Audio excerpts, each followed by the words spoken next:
இங்கே வந்துருங்க, இங்கே வந்து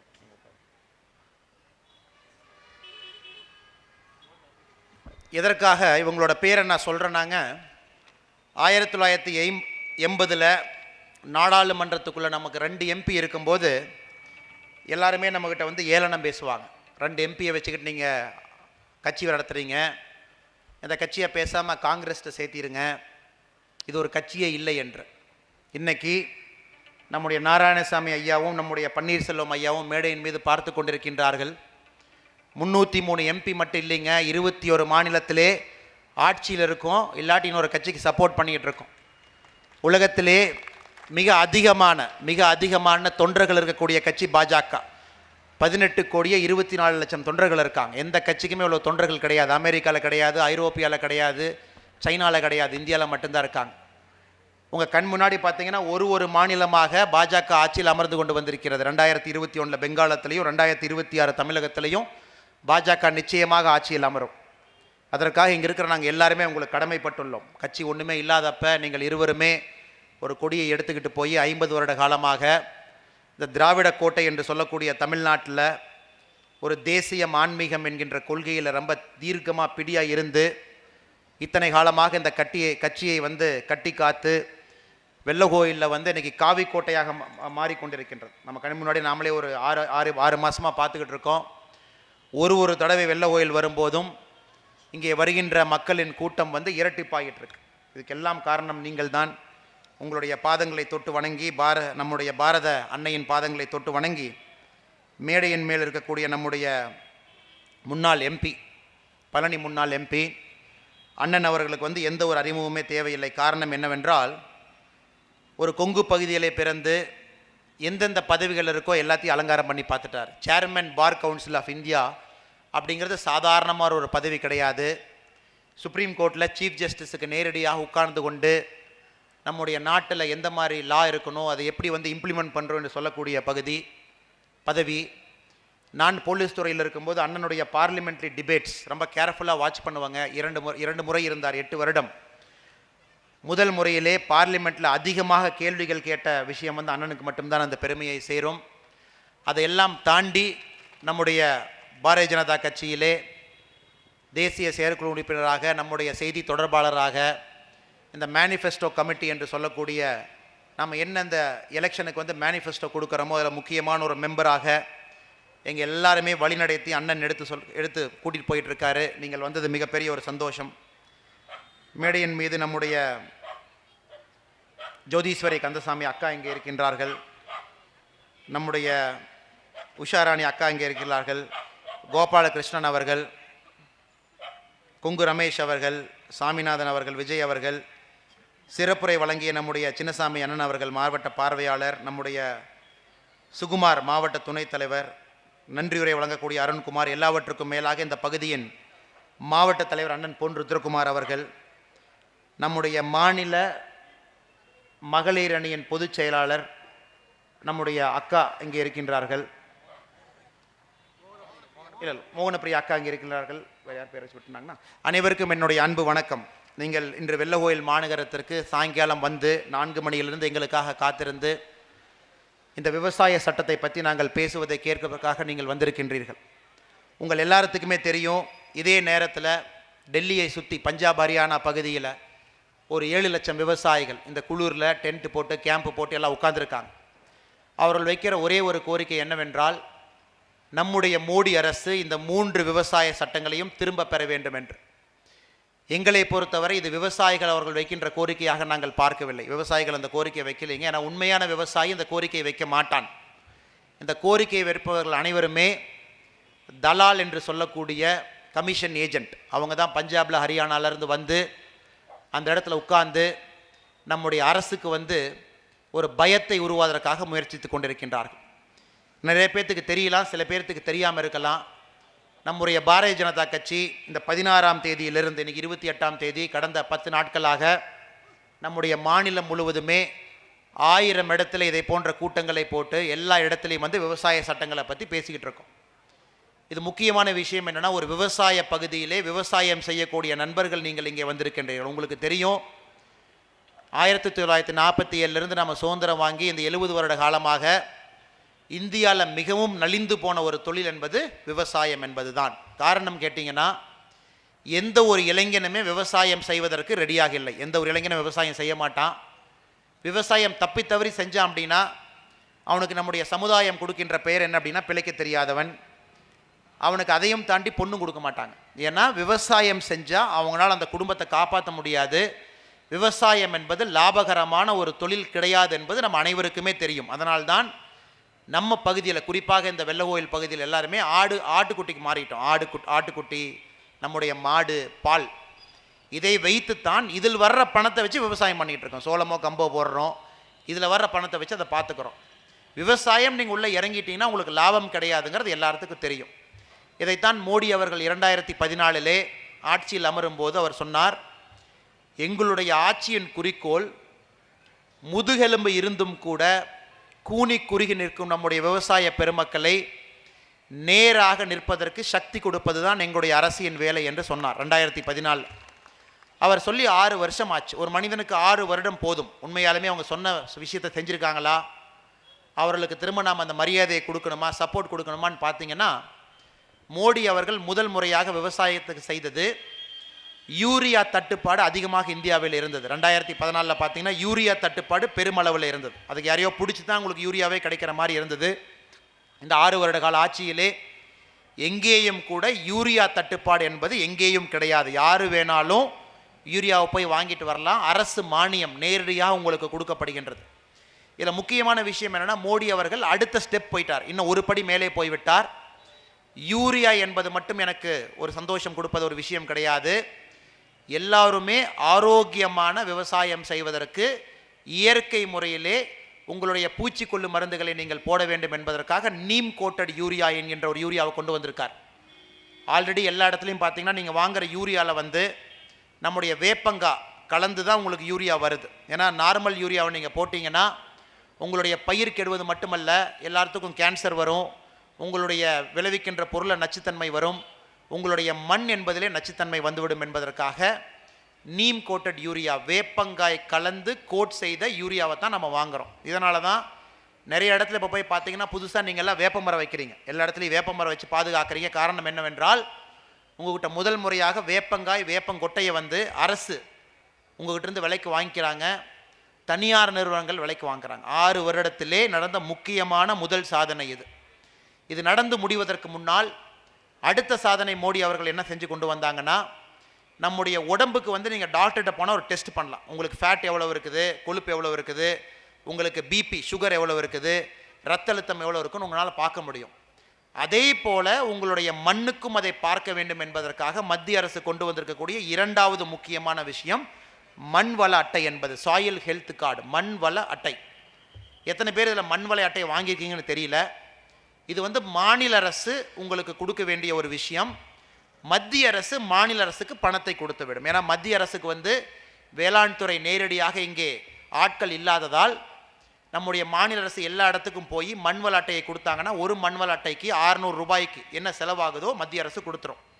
இந்தியாவில் மட்டும் கிட்டத்தட்ட 21 கோடி மண்வள அட்டை கொடுத்துருக்கோம். இந்த மண்வள அட்டை வந்த பின்பு தான் விவசாயம் என்பது லாபகரமான ஒரு தொழிலாக மாறும். இல்லாட்டி நம்ம இதே மாதிரி சொல்லிட்டு இருப்போம், என்னுடைய பாட்டனார் காலத்தில் எள்ளு போட்டோம், உங்களுக்கு தெரியும் தாத்தா காலத்தில் சோளம் போடுறோம், உங்களுடைய காலத்தில் கம்பு போடுறீங்க. ஏன்னா மண்ணின் தன்மை மாறிக்கொண்டிருக்கிறது. மண்ணில் வந்து பார்த்தீங்கன்னா உப்பு சத்து அதிகமாக இருக்கும், உப்பு சத்து கம்மியாக இருக்கும், கால்சியம் கண்டென்ட் மாறி இருக்கும், பொட்டாசியம் மாறி இருக்கும், நைட்ரஜன் ஃபிக்சேஷன் மாறி இருக்கும்.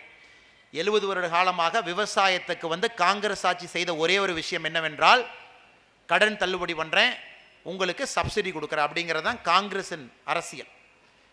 முதலாக மோடிஜி அவர்கள் வந்து ஆரோக்கியபூர்வமாக உண்மையாலுமே இந்த விவசாயத்தை வந்து லாபகரமான ஒரு தொழிலாக மாற்றணும்னா என்ன பண்ணணும், எல்லாருக்கும் யூரியா கிடைக்கணும்.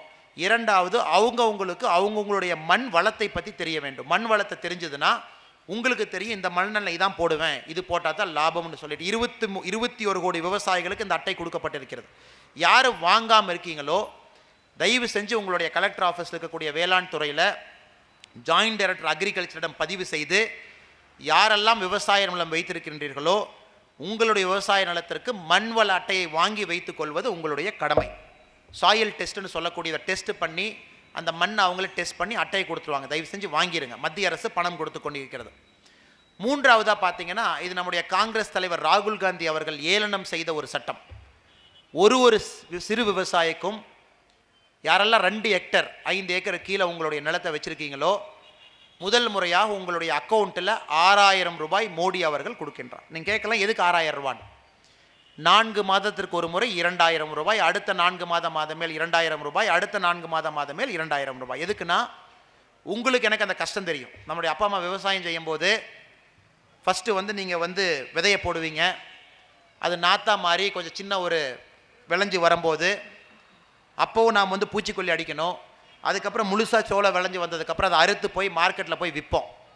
ஸோ மோடி அவர்களுக்கு தெரியும், நீங்கள் விதையை போடும்போதோ நாற்று நடும்போதோ அதுக்கு ஆள் கூலிக்கு பணம் கொடுக்கணும். நிறைய குடும்பத்தில் நம்ம என்ன பண்ணுவோம்னா, பக்கத்தோட்டத்தில் போய் பணத்தை அடமானம் வாங்கிட்டு வரோம், கடனுக்கு வாங்கிட்டு வரோம். எனக்கு கொஞ்சம் 2000 ரூபா பணம் கொடுங்க, ஆட்டுக்குட்டி இருக்குது, அது கொஞ்சம் வளர்ந்ததுக்கப்புறம் அந்த கடன் நான் திரும்ப கொடுத்துறேன். இது எல்லா தோட்டத்திலும் அனைத்து விவசாய குடும்பத்திலுமே நாம் எப்போவுமே செஞ்சுக்கிட்டு இருந்த ஒரு விஷயந்தான். பணம் இல்லாதப்ப பக்கத்து காட்டில் கைமாற்று வாங்கிக்குவோம், தெம்பிளி குட்டியோ வெள்ளாட்டு குட்டியோ பெருசானதுக்கப்புறம் கடனை கொடுத்துருவோம். இதற்காகத்தான் மோடி அவர்கள் கொண்டு வந்த அந்த திட்டம் என்னவென்றால், உங்களுடைய விவசாய கூலியை கொடுப்பதற்கு உங்களிடம் பணம் எடுக்க வேண்டும் என்பதற்குத்தான் PM கிசான் சம்மான் நிதி என்று 2000 ரூபாய் உங்கள் அக்கௌண்ட்டுக்கு நேராக விழுந்துடும். அதில் நீங்கள் ஒரு பொருள் வாங்குறக்கோ நாற்று வாங்குறக்கோ ஒரு கொட்டை வாங்கி மண்ணுக்குள்ளே போடுறதுக்கோ அந்த 2000 ரூபாய் உங்களுக்கு உதவி செய்ய வேண்டும் என்று. அதுக்கப்புறம் அது வளர்ந்து வரும்போது பூச்சிக்கொல்லி அடிக்கும்போது அதுக்கு ஒரு 2000 4 மாதம் கழிச்சு, அதுவும் முழுமையாக வளர்ந்து வரும்போது அறுவடை செய்வதற்கு இன்னொரு 2000 6000 ரூபாய் கொடுப்பது. ஒரு விவசாயி கூனி குறுகி பக்கத்து காட்டில் போய் கைமாத்து வாங்கி விவசாயம் செய்யக்கூடாது. ஏன்னா அறுவடை செய்ததுக்கு அப்புறம் தான் உங்களுக்கு அந்த காசு வரும். அதுக்கப்புறம் நீங்கள் எதாக இருந்தாலும் சம்பாதிக்கலாம் அப்படிங்கிறக்காகத்தான் இது 3. இதைத்தான் ராகுல் காந்தி அவர்கள் சொன்னார்.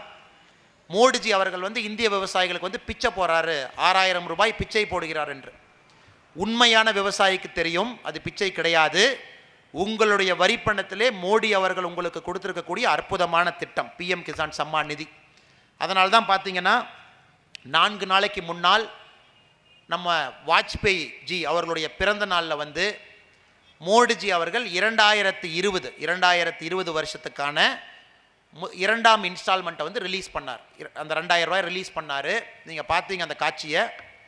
அவர் ஒரு பட்டன் அமுத்துறாரு, 18,000 கோடி ரூபாய் 9 கோடி விவசாயிகளுக்கு நேரடியாக 37 செகண்டில் அவங்க அக்கௌண்ட்டில் போய் விழுகுது. நாங்கள்லாம் கோபிச்செட்டிப்பாளையத்தில் உட்கார்ந்துருக்கோம். மாநில தலைமை எங்களை கோபிச்செட்டிப்பாளையத்துக்கு அனுப்பியிருந்தது, அங்கே விவசாய நண்பர்களிடம் பேசுங்கள் என்று.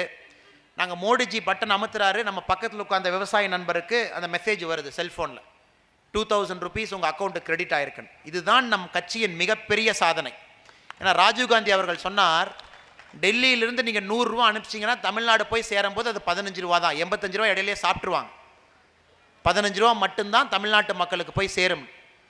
மோடிஜி வந்த பின்பு டெல்லியிலிருந்து 100 ரூபா அனுப்பிச்சாருன்னா ஒரு பைசா குறையாமல் 100 ரூபா உங்கள் அக்கௌண்ட்டில் ஏன் உழுகுதுன்னா, முதல் முறையாக உங்களுடைய ஆதார் அட்டையும் உங்களுடைய வங்கி கணக்கையும் இணைத்து எந்த ஒரு விவசாயிக்கும் நேரடியாக அந்த பணத்தை கொண்டு சேர்த்திருப்பது நம்முடைய அரசு. அதனால்தான் பெண்களுக்கு மட்டும் தமிழகத்திலே ஜன்தன் என்கின்ற திட்டத்தின் கீழ் 1,06,00,000 பெண்களுக்கு இலவசமான வங்கி கணக்கு நம்முடைய மத்திய அரசு ஆரம்பித்து கொடுத்திருக்கிறது. நான் கண்கொள்ளா காட்சி எல்லாருமே பார்த்தோம். 4 நாளைக்கு முன்னாடி 18,000 கோடி 37 செகண்டில். நீங்கள் போய் பாஸ்புக்கை வச்சுக்கிட்டு போஸ்ட் ஆஃபீஸ் முன்னாடி நிற்கணும், யாரோ 4 பேர் பச்சை இங்கில் கையெழுத்து போடணும், லோக்கல் ஒன்றிய செயலாளரை போய் கை காலில் விழுந்து கெஞ்சி போகணுன்னு கிடையாது.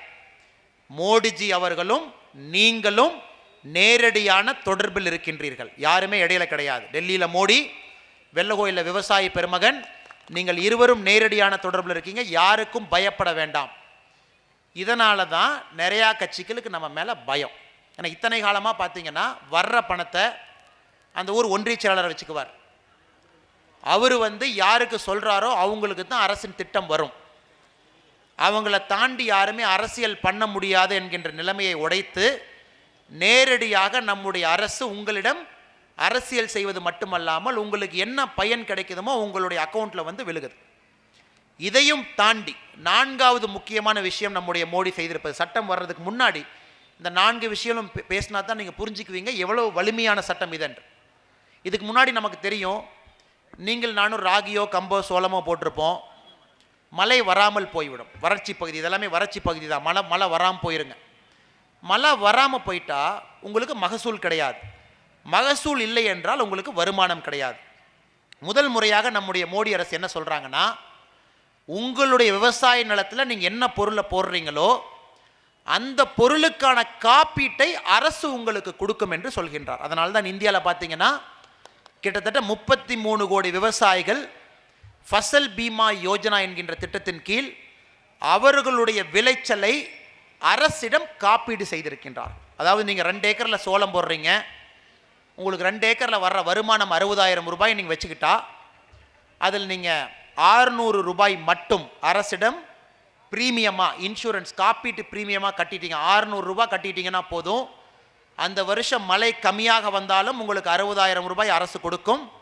மழை அதிகமாக வந்தால் உங்களுடைய பயிர் நாசம் அடைந்தாலும் கூட அரசு உங்களுக்கு 60,000 ரூபாய் கொடுக்கும். இதெல்லாம் பாருங்கள், எவ்வளோ பெரிய அற்புதமான சட்டங்கள். ஃபசல் பீமா யோஜனா மூலம் ஒரு விவசாயி, நீங்கள் காருக்கு இன்சூரன்ஸ் பண்ணுறீங்க. இப்போ நடிகைகள்லாம் பார்த்தீங்கன்னா கையில் இருக்கிற நகத்துக்கு கூட இன்சூரன்ஸ் பண்ணுறாங்க. அன்றைக்கி ஒரு நடிகரை பார்த்தேன், இல்லைங்க 6 பேக் இன்சூரன்ஸ் பண்ணியிருக்கங்கிறார். எதுக்கோ இன்சூரன்ஸ் பண்ணக்கூடிய அந்த நாட்டில், காப்பீடு செய்யக்கூடிய அந்த நாட்டில் உண்மையாக நம்மளை வாழ வைத்து கொண்டிருக்கக்கூடிய விவசாய பெருமக்களின் விவசாய பொருளை இதுவரை எந்த அரசுமே காப்பீடு செய்ய வேண்டும் என்று யோசிக்க கூட கிடையாது.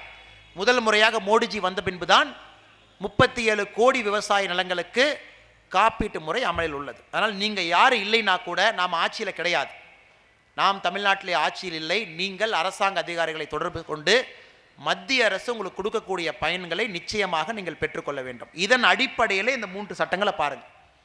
3 சட்டத்தில் முதல் சட்டம் என்ன? நம்முடைய கார்வேந்தன் மாமா ஐயா அவர்கள் சொன்னது போல முதல் சட்டம் என்பது மிக முக்கியமான சட்டம். நீங்கள் நானும் டீ கடைக்கு போகிறோம், எங்கள் அக்கா கடை இருக்குது, மெடிக்கல் ஷாப் இருக்குது. அக்காட்ட போய் கேட்குறோம், அக்கா ஒரு பேராசிட்டமால் கொடுங்கன்னு. அக்கா என்ன சொல்லுவாங்க, தம்பி 10 பேராசிட்டமால் 30 ரூபா, 10 பேராசிட்டமால் 20 ரூபாங்க. இங்கே விலையை தீர்மானிப்பது யார்? அக்கா கிடையாது. அக்காவுக்கு யார் பேராசிட்டமால் கொடுக்குறாங்களோ அவர்கள் தீர்மானிக்கின்றார். அதே மாதிரி அந்த கடையில் போய் டீ சாப்பிட்றோம், ஒரு போண்டாவும் டீயும் சாப்பிட்றோம். 15 ரூபா அந்த என்ன சொல்கிறாரு கடைக்காரனை கொடுங்கண்ணேன்னு. 5 ரூபா 10 ரூபா போண்டாக்குனே, 5 ரூபா டீக்கு. விலையை தீர்மானிப்பவர் யார்? அந்த கடையிலே டீ போடக்கூடிய நம்முடைய சகோதரர். இன்னொரு பக்கம் செருப்பு வாங்குறீங்க, 120 ரூபாய்க்கு வார் செருப்பு. நீங்கள் போட்டு பார்க்குறீங்க, அண்ணே செருப்பு கொஞ்சம் டைட்டாக இருக்குண்ணே, வார் கொஞ்சம் பிடி சரியாக வரல, 100 ரூபாய்க்கு கொடுங்கண்ணே. அவர் சொல்ல, இல்லை தம்பி நல்ல வார் 120 ரூபா. விலை பேசாமல் 120 ரூபாய்க்கு கொடுத்துட்டு செருப்பு வாங்க. ஏனென்றால் ஒரு பொருளை செய்பவன் தான் அந்த பொருளின் விலையை தீர்மானிக்க வேண்டும். அப்போது மட்டும்தான் அந்த துறை லாபகரமான தொழிலாக இருக்கும். இது விவசாயத்துக்கு பாருங்கள் என்ன ஒரு அவலமான நிலை என்று. உங்கள் தோட்டத்தில் நீங்கள் முருங்கைக்காய் போடுவீங்க, என்ன ஒரு காய்கறிகள் போட்டால் கூட அதை கஷ்டப்பட்டு வெயிலில் நின்று வேலை செய்கிறது எல்லாமே நீங்கள் தான். ஆனால் நீங்கள் எடுத்துகிட்டு போய் மார்க்கெட்டில் விற்பீங்க, உங்களுடைய விலையை உங்களால் சொல்ல முடியாது. காரணம் என்னவென்றால் தமிழ்நாடு, இந்தியாவில் இருக்கக்கூடிய சட்டம் என்ன சொல்கின்றது, அந்த மண்டி, அந்த ஏபிஎம்சி என்று சொல்லக்கூடிய மார்க்கெட் ஏரியாவில் இருக்கக்கூடிய கமிஷன் ஏஜென்ட் அவர்கள்தான் தீர்மானிப்பார்கள் அந்த ஒரு கட்டு முருங்கைக்காய் ரேட் என்ன, 1 கிலோ தக்காளிக்கான ரேட் என்ன. நிறைய முறை நம்ம பார்த்துருக்கோம். என்னுடைய தந்தை கூட முருங்கைக்காய் எடுத்துகிட்டு போகிறாருன்னா இந்த கன்னிவாடி சந்தையெல்லாம் சண்டை போட்டிருப்பார். இன்னொரு 5 ரூபா சேர்த்து கிடைக்குமா, இன்னொரு 3 ரூபா சேர்த்து கிடைக்குமா கத்தைக்கு. ஏன் அந்த அவல நிலை? ஏனென்றால் என் தந்தைக்கு தெரியும், உங்களுக்கு தெரியும், கஷ்டப்பட்டு முருங்கைக்காயை விளைவிக்கிறவன் நான், முருங்கைக்காயை பொறித்து கொண்டு வந்திருப்பவன் நான். பட் மார்க்கெட்டில் போனோடனே 3வது ஒரு மனிதன் வந்து சொல்கின்றானே இந்த விலையை அப்படின்னு. இதனால் தான் விவசாயம் லாபகரமான தொழிலாக இல்லை. ஏனென்றால் விவசாயி அவனுடைய விலை பொருளுக்கு விலையை தீர்மானிக்க முடியாத நிலையில் இருக்கின்றான். நம்முடைய போண்டா போடுற அண்ணன் தீர்மானிக்கிறாரு, மெடிக்கல் ஷாப்பில் அக்கா தீர்மானிக்கிறாங்க, நம்முடைய செருப்பு தைக்கக்கூடிய சகோதரர் ஒரு விலையை தீர்மானிக்கிறார். ஏன் விவசாயம் தீர்மானிக்கக்கூடாது? முதல் சட்டத்திலே மோடி அவர்கள் என்ன சொல்கின்றார் என்றால், எந்த ஒரு விவசாயியும் அவருடைய பொருளை இந்தியாவில் இருக்கக்கூடிய எந்த வியாபாரிக்கும் விற்க முடியும். பஞ்சாபில் மஞ்சள் கிடையாது, ஈரோட்டில் மஞ்சள் இருக்கு. பஞ்சாபில் மஞ்சள் போகுது, இப்பவும் பஞ்சாபில் மக்கள் வந்து மஞ்சள் யூஸ் பண்ணுறாங்க. மஞ்சள் எப்படி போகின்றது? ஈரோட்டு மண்டி மார்க்கெட்டில் வாங்கி 5 கை மாறி பஞ்சாபுக்கு போகுது. நீங்கள் மஞ்சளை 100 ரூபாய்க்கு விற்றீங்கன்னா பஞ்சாபில் 450 ரூபாய்க்கு வாங்குறாங்க. விலையை கஷ்டப்பட்டு விளைவித்த விவசாயிக்கு 100 ரூபாய், எந்த வேலையும் செய்யாமல் பண்டம் மாற்றம் செய்த கமிஷன் ஏஜென்ட்டுக்கு 350 ரூபாய். இதுதான் இந்தியன் விவசாயியின் அவலம். அதனால தான் விவசாயி மட்டும் பார்த்தீங்கன்னா தற்கொலை பண்ணிக்குவான் இந்தியாவில். விதர்பாவில் மட்டும் நம்முடைய ஐயா பார்லிமெண்ட்டில் இருந்திருக்க வேண்டும் என்று நினைக்கின்றேன். 2009 2014 வரைக்கும் ஏகப்பட்ட பேர் மகாராஷ்டிராவில் விதர்பாவில் விவசாயிகள் தற்கொலை செய்து கொள்கின்றார்கள். காரணம் கேட்டிங்கன்னா அவர்கள் அனைவருமே காட்டன் பஞ்சு விளைவிக்கின்றார்கள், ரேட்டு சரியாக வரலைன்னு சொல்லிட்டு. பட் இதே பஞ்சை வாங்குற யாராச்சும் ஒருத்தன் தற்கொலை பண்ணியிருக்கானான்னு கேளுங்க. பஞ்சை வாங்கி விற்கக்கூடிய கமிஷன் ஏஜென்ட்டோ மண்டி வைத்திருப்பவர்களோ ஐயோ ரேட்டு குறைஞ்சி போச்சு நான் தற்கொலை பண்ணிக்கிறேன் கிடையாது. ஏனென்றால் விவசாயிக்கு மட்டும்தான் இந்த அவலமான நிலையை போக்குவதற்கு தான் முதல் சட்டம். எங்கே வேணாலும் வீங்க. நேரடியாக பஞ்சாபிலிருந்து வியாபாரி ஈரோடு மார்க்கெட்டுக்கு வந்து உங்களுடைய மஞ்சளை வாங்குறானா 450 ரூபா கொடுக்கலினா கூட 300 ரூபா கொடுப்பான். அப்போ நீங்கள் 100 ரூபாய்க்கு விற்ற உங்கள் பொருள் வந்து 300 ரூபாய்க்கு போகும்போது நிச்சயமாக உங்களுக்கு அது லாபம்தான். அதனால் தான் மோடி அவர்கள் சொல்கின்றார் ஒரே விவசாயி, ஒரே சந்தை, ஒரே இந்தியா. இதில் எந்த ஒரு மாற்றும் கிடையாது. பொள்ளாச்சியில் உணவுலப்பேட்டையிலே நீங்கள் வந்து கொப்பரை தேங்காய் விளைவிக்கிறீங்கன்னா கர்நாடகாக்காரன் வந்து வாங்கிட்டு போவான். உங்களுடைய முருங்கைக்காய், இந்தியாவில் முருங்கைக்காய் பார்த்தீங்கன்னா நாக்பூர், அரவக்குறிச்சி இந்த பகுதி, இந்த பெல்ட், இங்கே மட்டும்தான் முருங்கைக்காய்க்கு பெரிய மார்க்கெட். ஆந்திராவுக்கு வேணும், தெலங்கானாக்கு வேணும், அவன் வந்து வாங்கிட்டு போவான்.